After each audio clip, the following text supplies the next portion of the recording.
Hello and welcome to our webinar where we will be discussing bridging research and real-world clinical impact by reviewing advances in LSVT Big and LSVT Loud research for movement and communication. So we're excited to have you with us, and this webinar is brought to you by LSVT Global, where we pride ourselves in innovation in science and integrity in practice.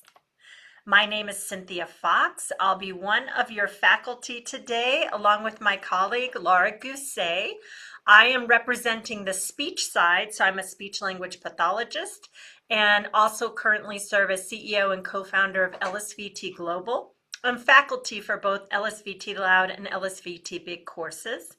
Laura is our Chief Clinical Officer for LSVT Big, and she also serves as LSVT Big faculty. You can learn a lot more about us if you like in your handout, which Laura will be posting into the chat. And this information is also useful for CEUs. In terms of disclosures, we have non-financial relationship, which includes a preference for LSVT as a treatment technique. And in terms of financial disclosures, I'm an employee of and receive lecture honorarium from and have ownership interest in LSVT Global. And Laura is an employee of and receives lecture honorarium from LSVT Global. A few quick logistics. You are all joining, and as you join, your microphones are muted. You can type in questions at any time in the chat or Q&A box, and then we'll have time at the end of the webinar to address those questions. There is a handout that was emailed in your pre-webinar email to you, but Laura is also uploading that into the chat. If neither of those work and you want the handout, just email us at webinars@lsvtglobal.com and we'll be happy to send that to you. At the end of the presentation, there will be a survey that's launched for you to fill out. We hope that you will do that.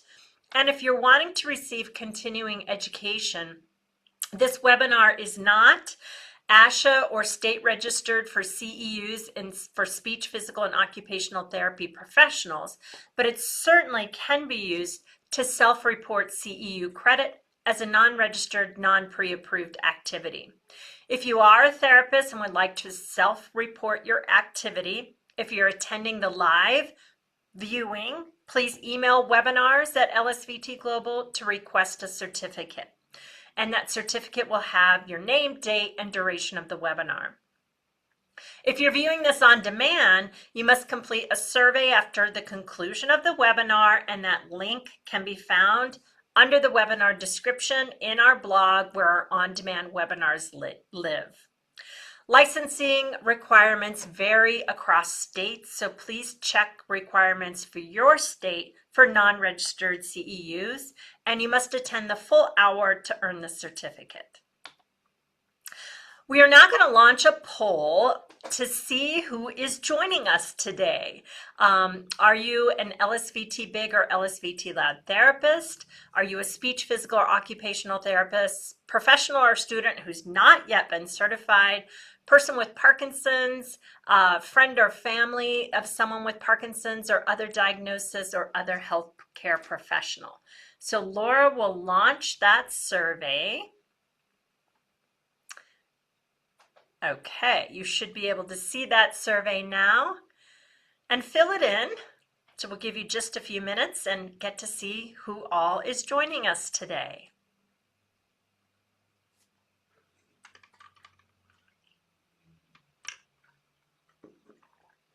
Great, it looks like we have a nice range of therapists, both certified and those who have not yet been certified, some individuals with Parkinson's or other diagnoses, some family and friends, and other healthcare professionals. So that's fabulous. That helps us know who we're talking to as we walk through our content today.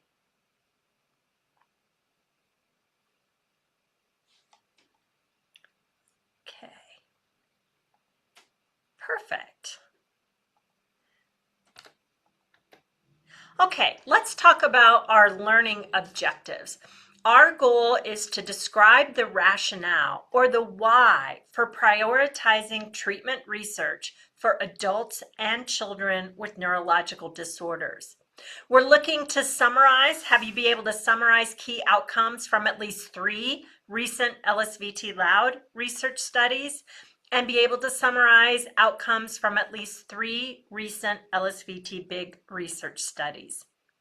And ultimately, that you'll be able to highlight how the newest LSVT research impacts treatment decisions, both for clinicians and families and people living with Parkinson's or other types of neurological conditions. So let's begin by level setting and really go back to the why. Why do we care about research in allied health professions to begin with? Well, we know that up to 1 billion people globally are living with neurological disorders. This ranges from Parkinson's to stroke, Alzheimer's and dementias, atypical Parkinsonisms, multiple sclerosis, cerebral palsy, Down syndrome.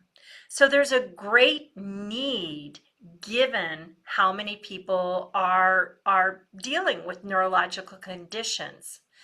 We know that some adults and children living with communication disorders are suffering from inadequate ability to have full self-expression. They experience frustration with communication breakdowns and in some cases social isolation. Similarly, people with neurological conditions often move smaller and slower over time, making daily activities harder. Balance problems, falls, and loss of confidence in movement can affect independence and safety. Families and support networks of those living with neurological conditions are often struggling with communication, assisting with mobility and ADLs for their loved ones. And then both clinicians and patients can sometimes feel overwhelmed and almost helpless when they don't quite have access to evidence-based treatments and the right clinical tools to help. So with that why, let's look at the need in a Parkinson's-specific example. Parkinson's is the fastest growing neurological disorder globally, with cases projected to more than double by the year 2050, which is less than 25 years away. We know that over 89% of individuals with Parkinson experience voice and speech disorders, and nearly 90% of people with Parkinson's also experience movement challenges, smaller steps, slower movements, balance problems, and again, difficulties with activities of daily living. These communication and movement deficits contribute greatly to stigma, isolation, and reduced quality of life for people with Parkinson's and their families. To illustrate that, we're going to hear from a woman with Parkinson's talking about how she felt about her voice and communication before receiving speech treatment. Can you tell us, when did you first notice changes in your voice and speech? Notices with my speech, I think initially when I was diagnosed in 2013, I had mentioned to my neurologist that no one had really made a comment about my speech. It's just that sometimes when I would be with a group of people and make a comment, I wasn't getting response. And things weren't being addressed to whatever comment I had made. And I wondered if people had heard me or if I had been clear. So that was more my concern with my speech initially. I actually sometimes would feel ignored because no one had responded to what I had commented. And it makes you feel unimportant, I guess. I just felt kind of like, what's going on here? Why am I not getting the response or any response? Okay, so unimportant and feeling ignored are not things that we want to have for anybody who's living with a neurological condition. So research is where we can find solutions, and research offers proof and confidence that what we do has the potential to work. I want to define this research sort of paradigm for everybody, and we often talk about either evidence-based practice or evidence-informed practice. Both have the goal of offering the best quality care possible for the patients receiving whatever treatments we're offering. When we look at evidence-based practice, it uses the highest level research evidence. So these are things like systematic reviews and randomized controlled trials. These are structured with rigorous methodology, and these should be used when strong evidence shows what works best. Evidence-informed practice uses all available evidence. It could be research, expertise, context, patient values. It may be more flexible and adaptable, and we use this when evidence is either limited or we're adapting to some specific unique needs. So in the hierarchy of practice, our first choice should always be evidence-based treatment with strong research support. We recognize that everything we do doesn't necessarily have that, so then we fall back to evidence-informed approaches if that first line isn't suitable or available. But we always, of course, as clinicians, integrate patient values along with our clinical judgments as we make choices with our patients and families about the treatments that we offer. So when we look specifically at LSVT Loud, these are supported by 30 plus years of evidence. So we're in the category of evidence-based practice. For LSVT Loud, there's over 200 studies, at least seven randomized controlled trials, and multiple systematic reviews with a strong evidence rating. For LSVT Big, which came much later than LSVT Loud. LSVT Loud was first, and then Big was developed from that. But we have over 50 studies, 7 randomized controlled trials, and currently 4 systematic reviews. So our LSVT practice really is informed by evidence. We know that although it's a standardized protocol, it's highly personalized and individualized to each person going through therapy, be it a child with Down syndrome or an adult with Parkinson's disease. We know that treatment incorporates multiple neuroplasticity principles, so it's informed by that evidence, as well as utilizing motor learning strategies. So with that stage being set, let's dig specifically into the most recent research, both for LSVT Loud and LSVT Big. We've had over 15 new publications in the past 2.5, 3 years for LSVT Loud. So I'm really focusing in on just 5 of those studies. With the first 2 in blue, I'll give more details, and the last 3, I'll give sort of the outcome highlights. So this article came out in 2024, first author Sarah Perry, and it was a review article looking at behavioral management of respiratory phonatory dysfunction for dysarthria associated with neurodegenerative disease.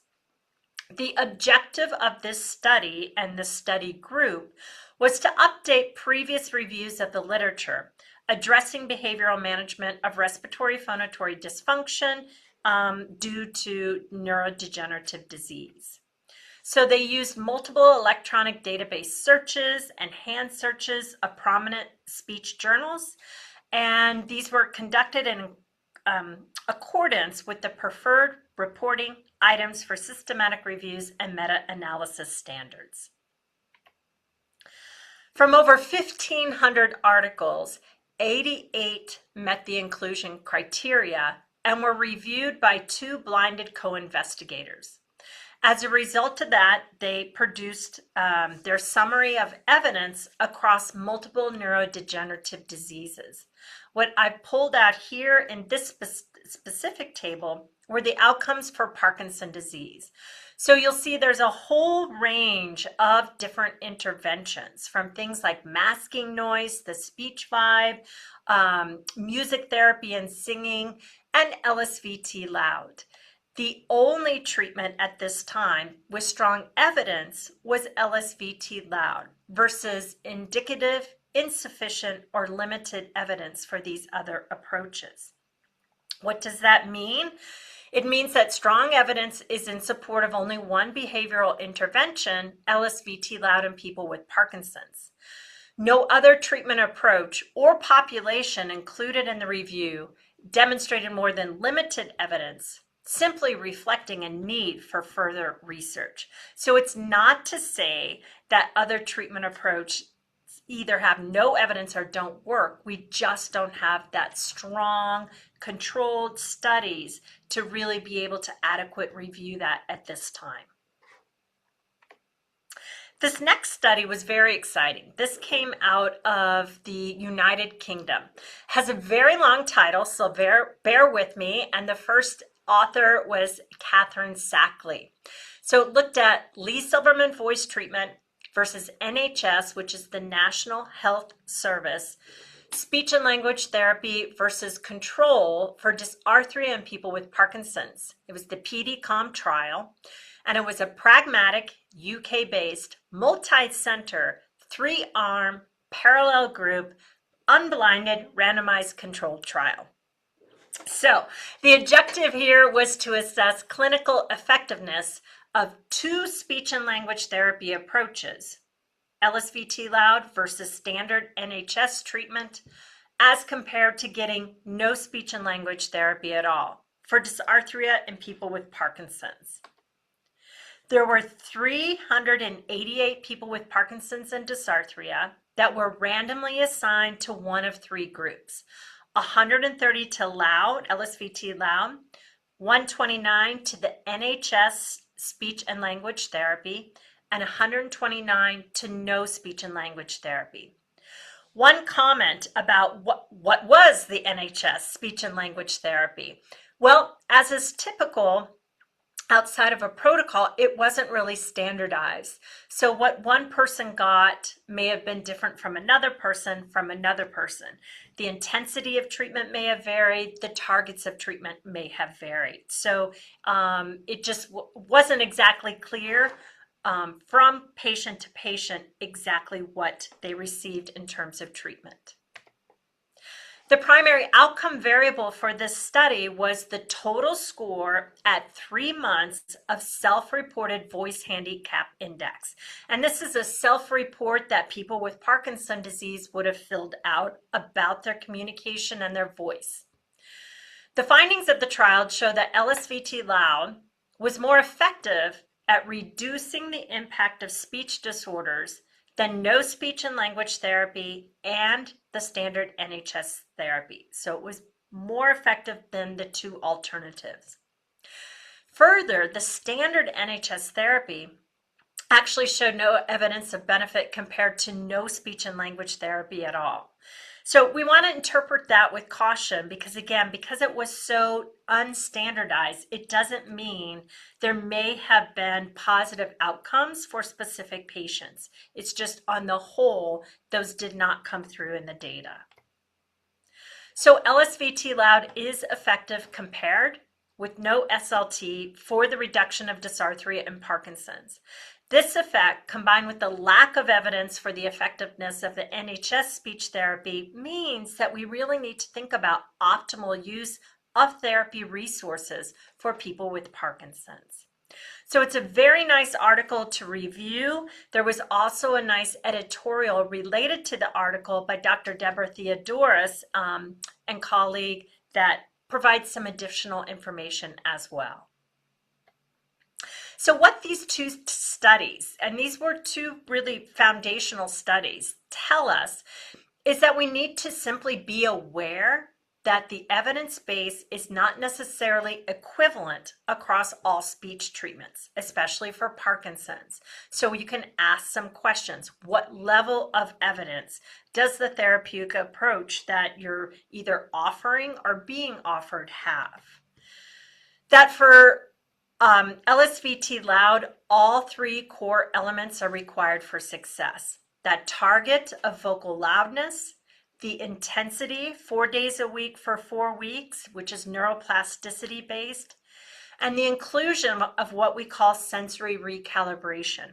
So retraining individuals how it feels, how it sounds to have healthy, normal vocal loudness. And finally, that intensity plus that recalibration really are non-negotiable for the outcomes that we expect.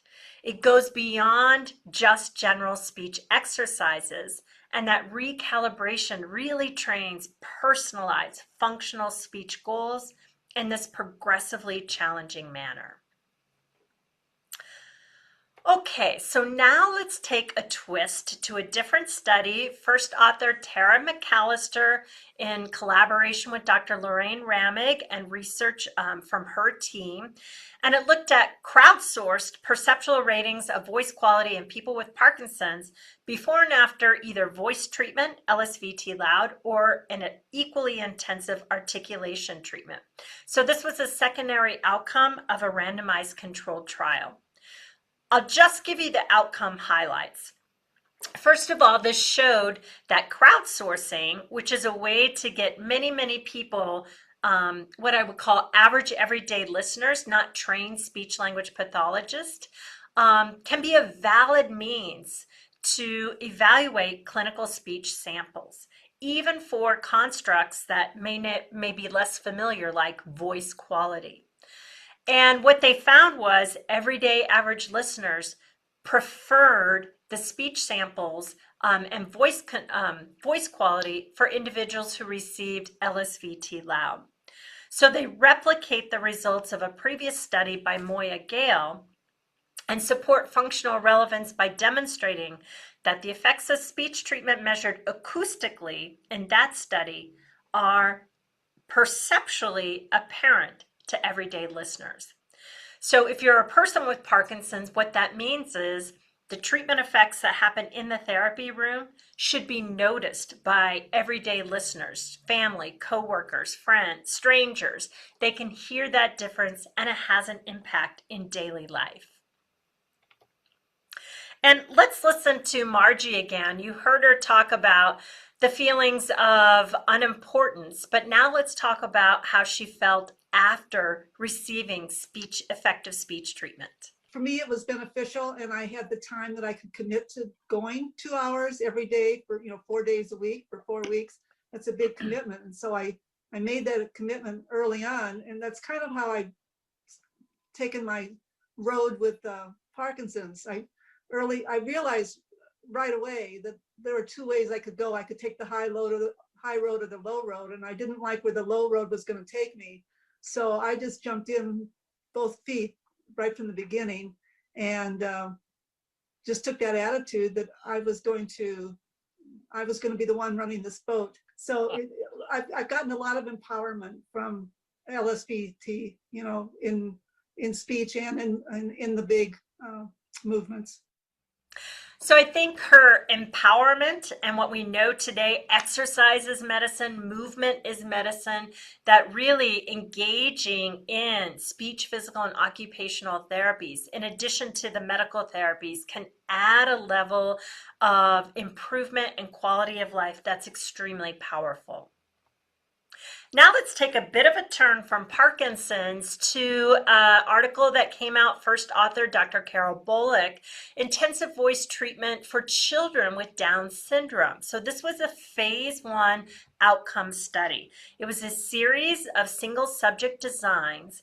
And what the study found was that post-treatment improvements were found in children, but not consistent. So some children exhibited a stronger response, where others showed a mixed or weaker response. And I think that's reasonable. So we take each child and case at one by one as they come along. But the parents really liked the protocol and indicated they would strongly recommend it to other parents who have children with Down syndrome and motor speech disorders. And these preliminary results warrant larger treatment studies with more children with Down syndrome. The translation to action, I think, for clinicians and families is that even young children can do the full protocol, the 4 days a week, 1 hour individual treatment sessions across 4 weeks. In many cases, they enjoy it and they come out with stronger, clearer voices that the parents hear as communication goals. It also adds evidence for a research-backed template for what we call intensive blocks for children, these 4-week boot camps that can be built into hospital or clinic scheduling models and even into school systems. And we're working with therapists in various school systems to help be creative in how we can make that happen. And so in this last video that I'll show, it's parents of a young child with Down syndrome who went through LSVT Loud. And I think it demonstrates a little bit of their apprehension and then what they did to commit to it and how they feel about it after the treatment was over. Yeah, I would put it, I would say this. Is there skepticism? Yeah, you don't know if it's gonna work or not. Look, I was a parent, I didn't know. I didn't know if it was or not. I think as parents, you try to provide every option that we can, that is feasible, that we can, right? And I saw an opportunity where I could go and it is a commitment, so don't it is a commitment. Anybody who tells you it's not, it's a commitment, right? Like you have to do the sessions, you have to do the homework, you like. But I can only tell you my experience, and my experience has been is that I'll do it again, and I'll do it 10 times, 20 times again from what I've seen in the last 4 weeks of my son. Yeah, that's all I can say about my experience. Okay, so the commitment is real, but it has value. And I think, many people are willing to commit to that intensive schedule. So the last new study I'll share, and I'll just make a note that at the end of the slide set are references of about 10 more articles that I'm not going through today. And in fact, there was a late breaking abstract that just came out last week that you can find on our blog about harmonic amplitude differences pre-post LSVT Loud. So we'll have that in our next research update. But I want to close my section with you all today on a really lovely study by Salim, Anna Mills, Jacqueline Allen that looked out of New Zealand that looked at the effects of LSVT Loud and EMST, which is expiratory muscle strength training in individuals with Parkinson's disease. So it was a 2-arm randomized controlled trial looking at voice and swallowing changes after treatment. And so what their highlights was that LSVT Loud versus EMST helped more with voice improvements, which makes sense. Louder speech, better pitch control, and more efficient use of airflow when individuals spoke or made sounds. LSVT Loud also improved function of the part of the throat, the pharyngeal esophageal segment, that's important for swallowing. When we looked at EMST, it helped improve swallowing movement called hyoid displacement that lifts and protects the airway, making it easier to swallow safely without food or drink going down the wrong way. And both therapies, LSVT Loud and EMST, helped with voluntary and reflexive cough strength. And both therapies made people feel more positive about their voice and swallowing symptoms and like their voice and swallow had a less of a negative impact on their lives. So what this means is that clinicians who have these tools, LSVT Loud, EMST, may have a hierarchy to prioritize. If communication is the primary impairment, perhaps LSVT Loud is the way to go, and there could be secondary benefits in swallowing. If airway protection is the primary impairment, EMST may be the way to go. So these may be sequential or concomitant types of therapies that can be offered to improve both communication and swallowing for people with Parkinson's. So in conclusion for me, this research can positively impact treatment decisions for clinicians and patients alike. It allows therapists to implement with confidence, intensive high-effort practice, and sensory recalibration. It helps us all advocate for therapy practices that offer evidence-based treatments. And we can provide clients and families evidence and the rationale for treatment solutions. So it's important for us to share research and other educational resources that gives people with Parkinson's or other neurological conditions, their families, the autonomy to make informed decisions. It also helps us reduce unintended biased assumptions about what clients will or will not do, and how they oftentimes are very willing to commit with the proper support to intensive protocols. And we can use this evidence as well to help convince clients during treatment sessions or before and after why you're doing what you do and why that is so important. So with that, I'm now very excited to turn the mic and camera over to Laura, who will walk us through the latest updates for LSVT Big. All right. Thank you, Cynthia. And I am so excited to share this new research with you. I have been with LSVT Big nearly since the beginning, when there really wasn't hardly any research. And now to say that we have 50 publications on LSVT Big gives me just a lot of appreciation for all of the researchers and clinicians around the world who made this research possible for all of us. Because as a PT, like many of you were PTs and OTs and SLPs in the audience, I think it gives us a great measure of confidence that our treatment is not only based on principles of neuroplasticity or motor learning, but we really have tested and studied the protocol in a number of different ways, so we can confidently say to our patients, yes, this will work when we do it per protocol. So with that said, let's flip to the next slide and take a look at what is new in 2025. So there were 10 studies that came out in 2025. These are all just referenced here. As Cynthia said, we have a complete list of the citations at the end of the slides. If you have the handout, you should see it there. I won't be going over all of these, just select ones. There was also a study published in 2026 that I'm sneaking in here because it was a good study. And just last week, another one came out that's not included in here. It missed our cutoff for the slide creation. So you'll have to tune in next year for the research update as well. Okay, so let's go on to the next slide. And there were 3 systematic reviews and meta-analyses that were published in 2025. That joins one that had been previously published several years ago. But I want to, for the purposes of this webinar, just go over these 2 that were published by Al-Ashram out of Jordan, and also Luna out of Colombia. So nice to see the international representation here. I'll give you a brief summary of both of these systematic reviews because they were done just a little bit differently and came up with outcomes and conclusions that were just a little bit different as well. So starting with the one on the left, that included 10 studies, but they weren't all RCTs.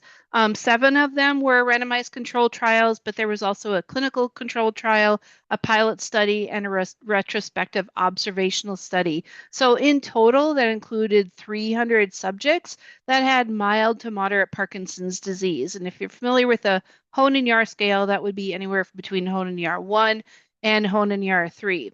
What I loved about this study is they included the Pedro score. So this is the strength or the quality of those studies that they included. And the median Pedro score was an 8, which is quite strong. They looked at a number of different outcome measures that were studied across these 10 studies. And just so you know kind of what they were comparing LSVT Big to in the control groups, it was all over the place. Some of them were comparing them to traditional or typical physiotherapy that was dose matched in many instances. Nordic walking. There was a unsupervised home exercise program. There was also a modified LSVT where the patients were doing some of the sessions on their own at home, and then a shortened training protocol where they received only 10 visits instead of the standard 16. So a lot of variability in the comparators. But even so, through that, they found some consistencies in that compared to the control groups, LSVT big had superior improvements that was significant in the mini best test, which measures balance, and something called the ABC scale, which measures your balance confidence in a variety of activities. And this is a self-reported tool that patients fill out. Also found improvements in gait quality. So looking at symmetry of gait and stride length gains. They saw improvements in the timed up and go and the 10-meter walk test, but they weren't significantly improved compared to the control groups. And then the UPDRS motor score, part 3, was improved, but didn't approach significance when compared to the control groups. And then quality of life, which is measured on a scale called the PDQ-39, was not improved compared to the control group. So what they found through this is that, number one, LSVT big is safe and effective. It does improve balance, it improves gait quality, but maybe not so much quality of life. A caveat I'll say with that is that the PDQ-39 has 39 items on it, and only 16 of those measure mobility or activities of daily living. Other things look at social constructs, stigma, things like that. So perhaps the PDQ-39 is not the most sensitive test for quality of life as it pertains to mobility. The other study on the right by Luna included 6 RCTs, and these also included mild to moderate stages of Parkinson's disease, so 195 subjects altogether, and they found overall there was moderate certainty for evidence of gait speed.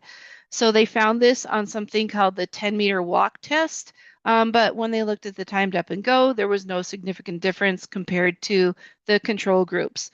In this study, they did find a significant improvement of LSVT big over the control groups in that motor function.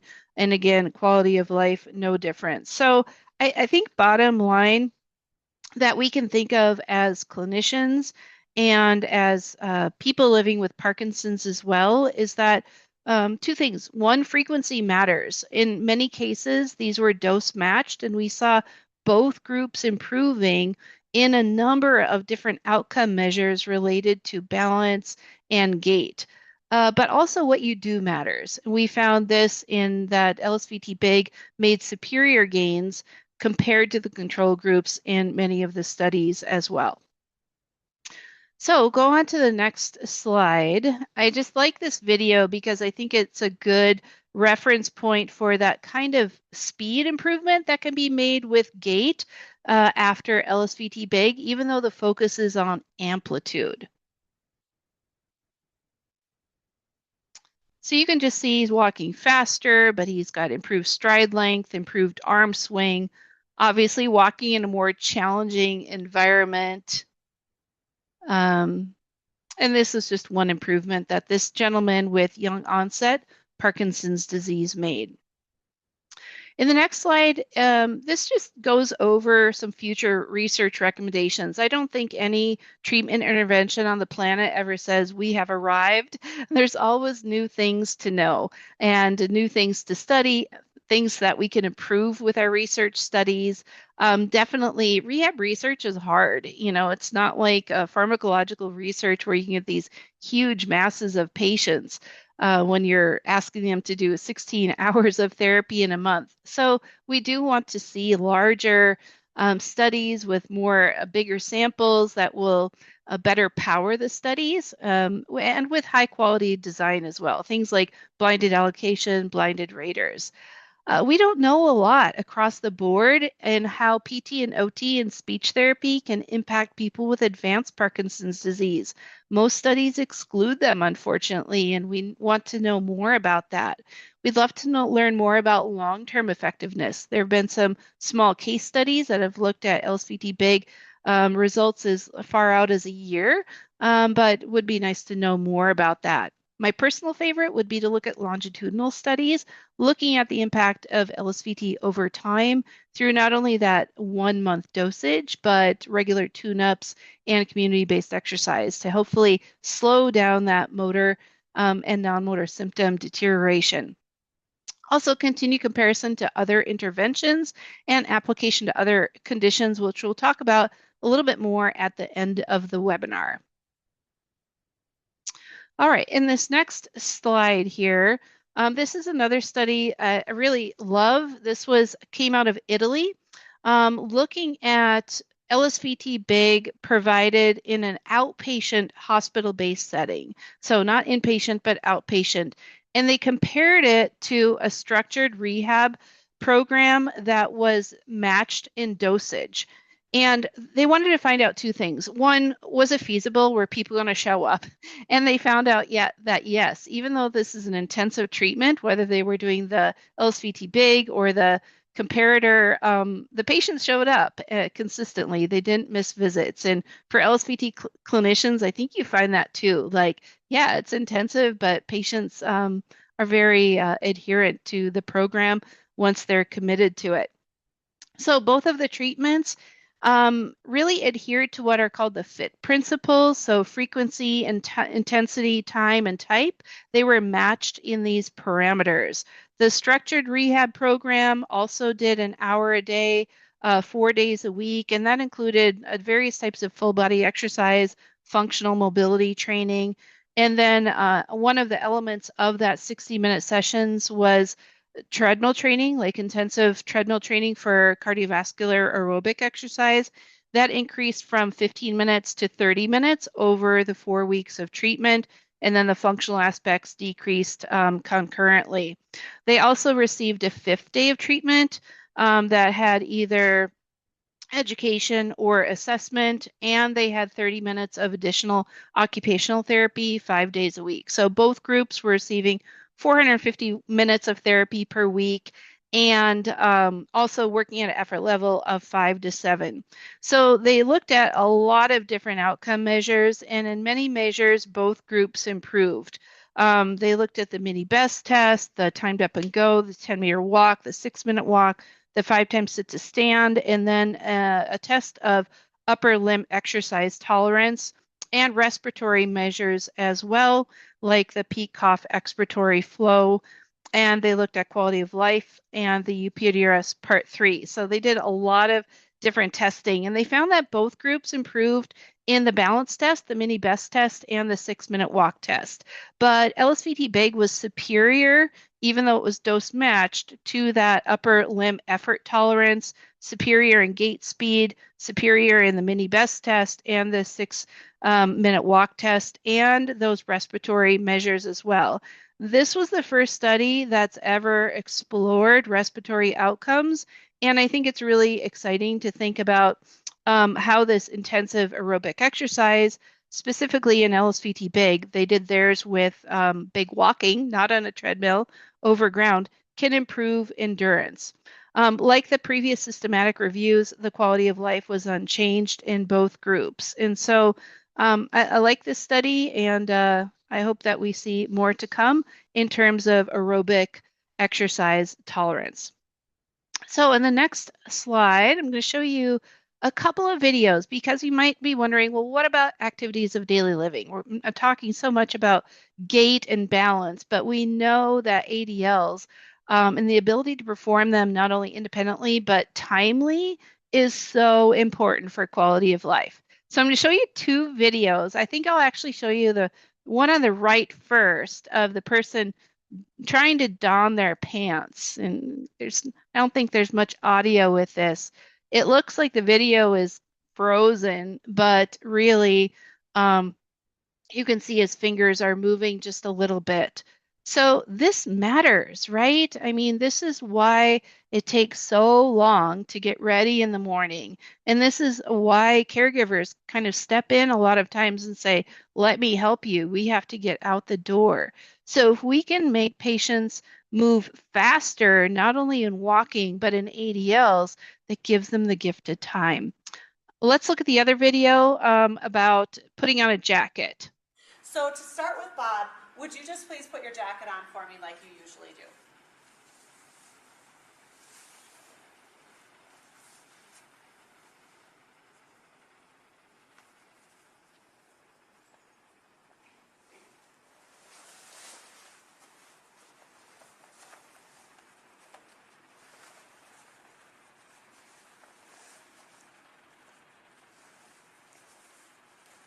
Very nice. So what you may have noticed is increased time. Predominantly the first place we saw that is in the reach of trying to get the second arm to the jacket, and then also taking it from that point to being able to get it up over his shoulders with the collar in the right place. And that is very commonly what we see, the main sticking points that people get stuck on with that jacket. Would you say that's the sticking points that you noticed too? Those are them. All right, yes, yes.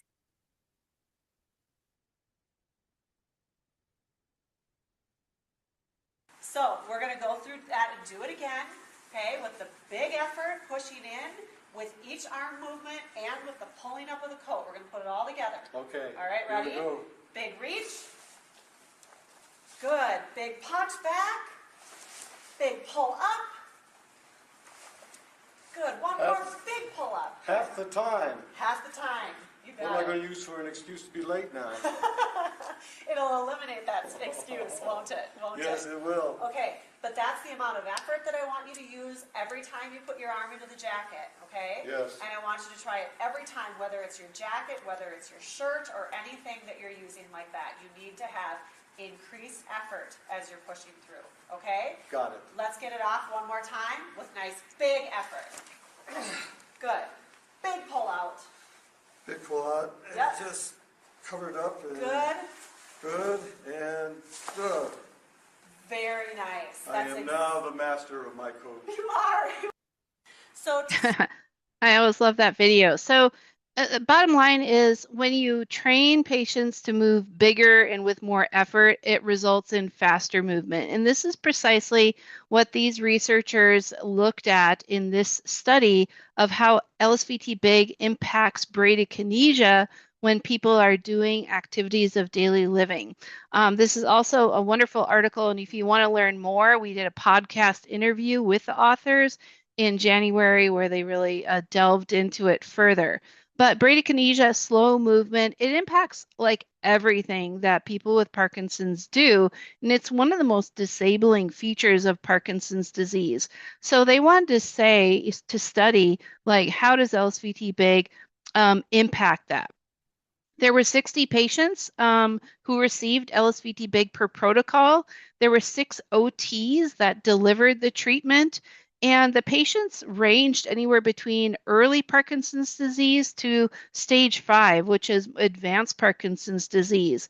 And pre and post, they timed them doing 3 tasks. One was the time to take off on and off a jacket, and they had a standardized jacket, 3 sizes of it. The second task was donning and doffing a pair of socks, and this was done in sitting. And then the last one was putting a pillowcase over a pillow or stuffing a pillow into a pillowcase. And this was from something called the functional test of the hemiparetic upper extremity. So all of the objects that they used were standardized. The clinicians were trained in these. And what they found was that patients did all of these things a lot faster.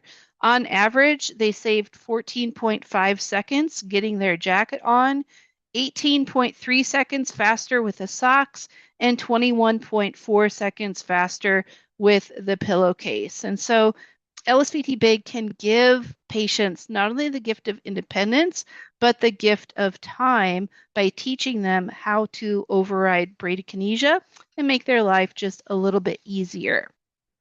In this next video, this is a friend of ours named Phyllis who has received LSVT big, and she does big for life. She does tune-ups. She's a great example of what you should do. And she is a PT herself, interestingly, by background.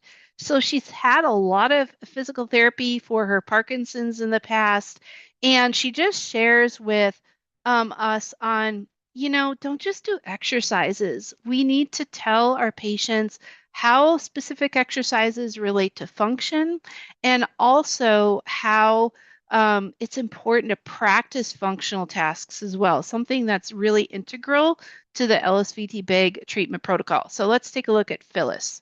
Even the exercises that I took from physical therapists and occupational therapists that were not connected with LSVT, nobody told me the functional purposes for these. And so I just considered them exercises and I never did them again. If I don't see a reason for them, I won't do them. So I'm a person that has to have a reason to exercise. And if it means that I will be more functional in my daily living, in whether it's handwriting or whether it's taking a shower, or getting dressed, or whatever it is, or watering my plants, whatever happens to be functional for me and it's important, then I think I want therapists to come up with ideas on the exercise that will help that. All right, she's so spot on. And if you're a person with Parkinson's watching, just know that if you receive LSVT big, your therapist will really ask you, what do you want to do better? What do you want to keep doing? And integrate those things into your treatment plan. All right, last few studies here. This is one looking at people with DBS and how they reacted to LSVT big, their response. So they had 14 people with Parkinson's disease, 7 had DBS, 7 did not, and they all received LSVT big per protocol, and they all found improvements and their balance and their mobility as well. And the improvements were similar. So if you're a clinician or a patient, just know that there's a great deal of confidence, and we know this clinically as well through years of experience, that LSVT big can be safely and effectively used for people who have had DBS with similar results. You should probably wait until all of your DBS settings are optimized before you start LSVT big or repeat it or have a tune-up. All right, next slide here. There were also a few studies that came out in 2025 and one in 2026 looking at diagnoses that we haven't looked at in research before. Currently, there have already been studies on stroke, normal pressure hydrocephalus, and PSP, but these were the first ones to look at MS, schizophrenia, vascular dementia, and MSA. I won't go into great deal with them, but the first study on LSVT big for people with Parkinson's, there were 2 groups. One had MS, one had Parkinson's disease, and the gains, the outcomes were very similar between both groups, even though it was a completely different diagnosis. And the patients with MS tolerated the full LSVT big treatment protocol, which is always a concern, not to over fatigue someone with MS. And so I would encourage you to read more about that if you are a therapist who treats people with MS, so you can see exactly who is included in that. The second study is schizophrenia. We thought was very, very interesting. This came out of Korea, and they had 3 men who had severe schizophrenia. And they utilized LSVT big not only to improve their motor function, which it did in the timed up and go and the functional reach test, but also their cognitive and mental health status as well. They found that their cognitive improvements were identified via the MOCA, and they had improved occupational performance on the Canadian Occupational Performance Measure, and their mental health indicators were also improved related to their schizophrenia. So interesting study. And then the last one, as I said, looked at Parkinson's plus or atypical Parkinsonisms, and found through these 5 individuals, they all tolerated it per protocol, and they had significant changes that were meaningful in mobility, balance, their confidence, their lower extremity strength as measured with a 5 times sit to stand, and their walking speed across levels. All right, so that was just a really, really brief summary. If you are a patient or a family member and you're wondering, well, how do I find these articles? Here's just a couple of tips on these next couple of slides. Start with PubMed or Google Scholar. They're free, they're easy to search. And then search some keywords like speech therapy and Parkinson's, or if you want to see the studies on LSVT, put in LSVT big or LSVT loud. That works better than just general terms of Parkinson's. You'll get a million different hits. Look for systematic reviews that can help you, like I said, to look at the outcomes pooled from many studies at once, and then look at the publication date. The newer research, last 5 to 10 years will reflect current practices, but don't ignore the foundational practices. There are some really solid randomized control trials that were older that still are extremely valuable. And then when you're in there and find an article, some of them are open access, meaning you don't have to pay anything to be able to read them. You look for a little padlock that's open, or it might say beside it like free PMC or free full text. That means you can open it, read it, and even download it in some instances. If that doesn't work, you can go to the publisher's website or use a tool like Unpaywall that can help as well. If you're a clinician, hopefully you have a library or university access that you can find articles through, or the APTA, ASHA, or AOTA. So in summary, Cynthia told you how, there's just a huge need for neurorehabilitation specific therapy. There's 1 billion people living with neurological disorders around the world, and we want to provide them treatments that have strong evidence, treatments that work. We know that through the LSVT loud research, there's very strong evidence for dysarthria and Parkinson's disease. There's new encouraging findings for swallowing, Down syndrome, and this crowdsourced listener perception. LSVT big, we continue to see improvements across the board in gait speed and quality, balance, motor function, and some new findings in respiratory function, ADLs, and new findings also related to these other new diagnoses. And so there's a growing clinical impact. For you as a clinician or a patient, you should be encouraged by all of this research that allows us to make more confident, evidence-informed treatment decisions so we can expect outcomes related to those published findings. All right, so we have a few minutes left here. If you want to ask questions, you're welcome to do that. You can type in your questions into the Q&A box or the chat, or you can email webinars@lsvtglobal.com at any time, and we can address your questions. Cynthia and I can stay on for a few minutes if you have questions.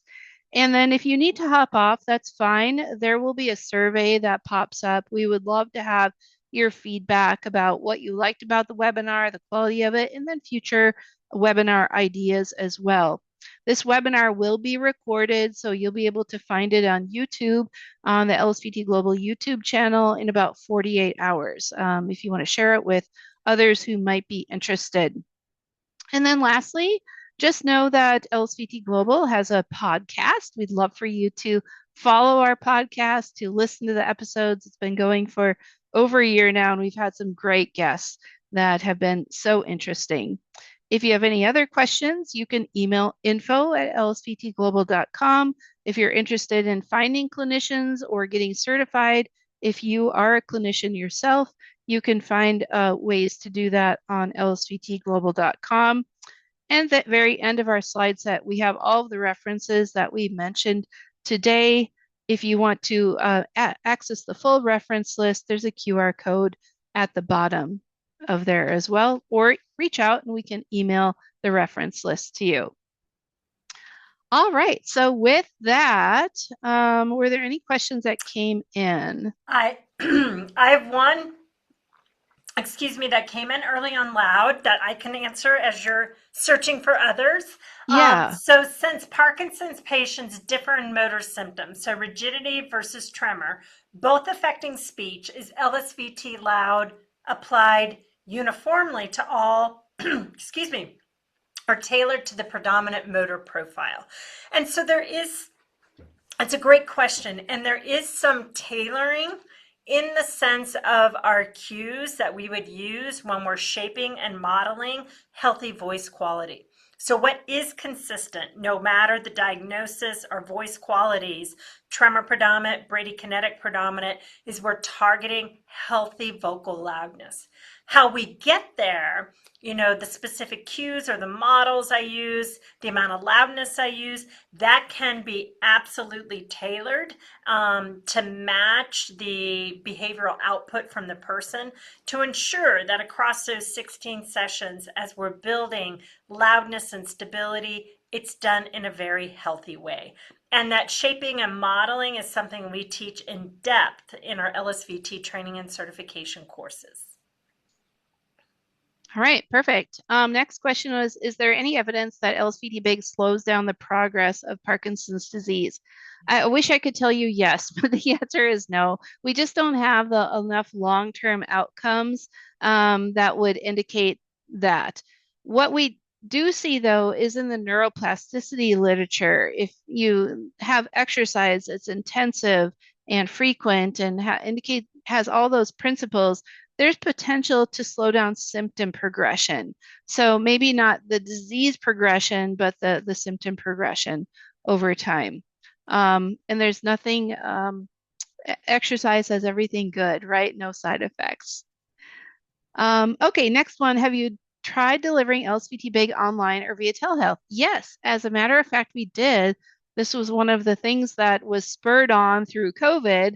Clinicians first trialing it themselves out of necessity, but now there's also been several published studies on LSVT big and telehealth. One that was an RCT that was published, I think, in 24, if I remember right, and found that it was effective, right? Like they were getting really great outcomes of LSVT big. The caveat is it might not be for everyone. And so the clinician would help to make that determination of the right candidate for telehealth. They certainly need to be safe doing that, working at home without direct supervision. Great. Here's a question. Is LSVT big and loud part of rock steady boxing? And so they are different. They're different types of treatment and exercise, but they can be very complementary. So I wouldn't say do one or the other. Do both if you have the opportunity. When we think about our LSVT protocols, we typically couch them in sort of therapy driven. They're delivered by speech, physical, or occupational therapists. You first have a formal assessment, and then you would go into a treatment protocol. Oftentimes it's reimbursed through insurance. Rock steady boxing tends to be more of a community-based exercise class. And again, they are completely complementary and wonderful to be able to do both. And sometimes after you've improved your amplitude for big movements and loud voice, you can take that right into your classes. And in rock steady classes, they will reinforce those great movements as well. Excellent. Are there any CEUs for this webinar? So they're self-reported CEUs. You might have joined a couple minutes after we started, but in the very, I don't know, maybe the third slide or something, there's information for you, whether you're PTO to your speech, on self-reported CEUs. All right. Let's see, any others? There's one last, let's take one last one and then we'll go off. I'll let you answer first for big and then I can follow up for loud. Is there any evidence of LSVT results for PSP? So progressive supranuclear palsy. Yeah. So great question. Right now we just have one case study. So, no big RCTs or anything like that. And the results were favorable in that person. I'll tell you what we have learned clinically, however, is that LSVT Big can definitely help people with PSP to improve their ability with transfers, which can be very difficult, balance, safety with mobility. But they probably need more frequent tune-ups or checkups and just a little more interaction and connection with a therapist long term, since it is more of a rapidly progressive disease as compared to idiopathic Parkinson's disease. There's no contraindication to intensive therapy like LSVT Big for PSP. And for Loud, similar sort of clinical scenario, but there have been some studies, both case studies, single subject design, and small group designs that are showing improvements in speech using LSVT Loud. I think the keys are early upon diagnosis, so as soon as possible, getting into those resources, the more frequent follow-up, and then it might be LSVT and maybe something like an external masking device like SpeechVibe and other types of treatments. Also, in some cases early on, with things like PSP, in fact, Cure PSP, and I think it's curepsp.org, Yeah. just launched an initiative to assist in voice banking. And this might be something that, in collaboration with the speech therapist, early diagnosis, do voice treatment, something like LSVT Loud, and then utilize these opportunities for voice banking, that if as the disease progresses, you are going to need to use something like a text to speech, it has your voice and it sounds like you. And so it's a really wonderful initiative and a way to combine all the different tools and resources so that we can help communication from the early stages to later stages. All right, good. Well, I want to thank everyone for joining us for our webinar. I hope this was useful to you. I know it was a fire hose of information on you. So if you have any questions in follow-up, feel free to reach out to us at either webinars@lsvtglobal.com or info@lsvtglobal.com. We'll be happy to respond to you. And until we meet you again, have a great day. Thank you.